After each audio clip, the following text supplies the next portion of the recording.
আবার দেখেন যৌনকর্মীদের শ্রমিকের মর্যাদা দেওয়ার কথা বলছেন। ওনাদের মাথায় যে কোন দেশ থাকে আদর্শ হিসাবে জানি না, হয়তো পশ্চিম থাকে, পশ্চিমের চিন্তা পশ্চিমের প্র্যাকটিস ওনারা চাপাই দিতে চান বাংলাদেশের উপরে, ঝামেলা বাদে সেইখানে। কিন্তু ওনারা তো পশ্চিমের যে ডাইভার্স প্র্যাকটিস সেটা নিয়ে জানেন না, ওনাদের সেই জ্ঞানও নাই। আমার অনুমান ওনারা কিছুই জানেন না।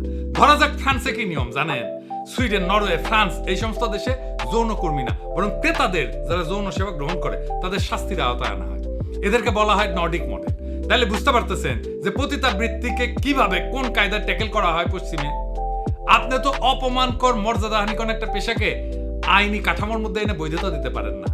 আপনারা পতিতাবৃত্তিতে ইন্ডাস্ট্রি বানাইতে চাইতেছেন, সেখানে টাকা বিনিয়োগ হবে আর বাংলাদেশের নারীরা সেখানে শ্রমিক হিসেবে কাজ করবে।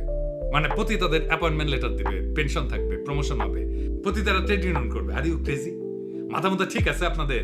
নারীদের সম্মানজনক কর্মসংস্থান করতে হবে, এটা যদি লক্ষ্য হয় তাহলে এমন ব্যবস্থা করেন দক্ষতার যোগ্যতা অনুসারে সকল নারীর কর্মসংস্থানের জন্য বাংলাদেশের পুরুষদের যদি আধা পেটা খায় থাকতে হয় তাহলে সেটাও বাংলাদেশের পুরুষেরা মেনে নেবে, কিন্তু এটা মানবে না।